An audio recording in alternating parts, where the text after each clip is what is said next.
জানেন তো, এই মানুষটার নাম শুনলেই ভেতরটা কেমন যেন কেঁপে ওঠে। স্যার রতন টাটা, গরিবের মসিহা, দেশের ভরসা আর মানবতার এক জীবন্ত মূর্তি। জানলে চমকে যাবেন, এমন একজন ধনকুবের যিনি বিলিয়ন ডলারের মালিক হয়েও নিজের জন্য কোনো বিলাসবহুল গাড়ি রাখেননি। চলুন তাহলে ফিরে যাই ইতিহাসের সেই অধ্যায়, যেখানে শুরু হয় এক অসম্ভব সাদামাটা ছেলেটির দারুণ যাত্রা। 1937 সালে মুম্বাই শহরে জন্ম। শৈশবটা ছিল ভীষণ একা। মা বাবার বিচ্ছেদ, স্কুলে অপমান, বন্ধুদের অবহেলা, তরুণ মন নিয়ে এগিয়েছিলেন একা একাই। তবে মনে রাখবেন, যে মানুষ নিজের ভিতরে আগুনকে বাঁচিয়ে রাখতে পারে সেই মানুষ সুপার পাওয়ার নিয়ে ফিরে আসে। স্যার রতন টাটা সেটাই করে দেখিয়েছিলেন।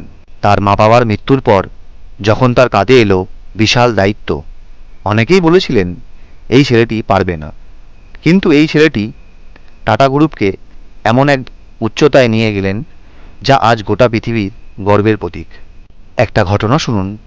2008 সালে মুম্বাইয়ের তাজ হোটেলে সন্ত্রাসী হামলার পর রতন টাটা নিজে গিয়ে প্রতিটি কর্মীর পাশে দাঁড়িয়েছিলেন। কোনো মিডিয়ার সামনে নয়, একেবারে নিঃশব্দে, শুধু মানুষের প্রতি ভালোবাসার থেকে। এমন দৃশ্য দেখা যায় না, কিংবা আর কোথায়। তিনি একমাত্র শিল্পপতি যিনি বানিয়েছিলেন ন্যানো, বিশ্বের সবচেয়ে সস্তা গাড়ি, যাতে সাধারণ মানুষ গাড়ি কেনার স্বপ্ন দেখতে পারে। তবে ব্যবসা তার কাছে শুধু লাভ নয়, ছিল একটা দায়িত্ব। আর জানেন তো, নিজের মোট সম্পদের 70% তিনি দান করেছেন। এই অর্থ দিয়ে গোটা একটা দেশের স্বাস্থ্য ব্যবস্থা গড়ে তোলা যায়।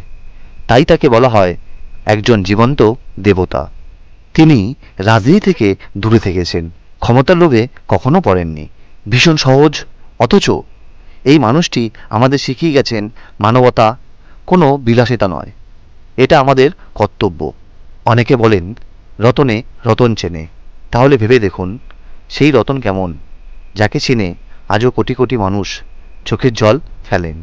তবে যদি আপনি সত্যিকারের অনুপ্রেরণার খুঁজে থাকেন, স্যার রতন টাটার নামটাই যথেষ্ট। এই নামটা শুধু একটা নাম নয়, একটা আন্দোলন, একটা চেতনা। হাত ধরে আমাদের শিখিয়ে গেছেন কীভাবে ভালোবাসা দিয়ে একটানা জয় করে নিতে হয় গোটা পৃথিবী। চলুন শ্রদ্ধায় মাথা নিচু করি, বলি ধন্যবাদ স্যার রতন টাটা, আপনি আমাদের হৃদয়ে চিরকাল অমর থাকবেন। ভিডিওটি ভালো লাগলে চ্যানেলটি সাবস্ক্রাইব করতে ভুলবেন না।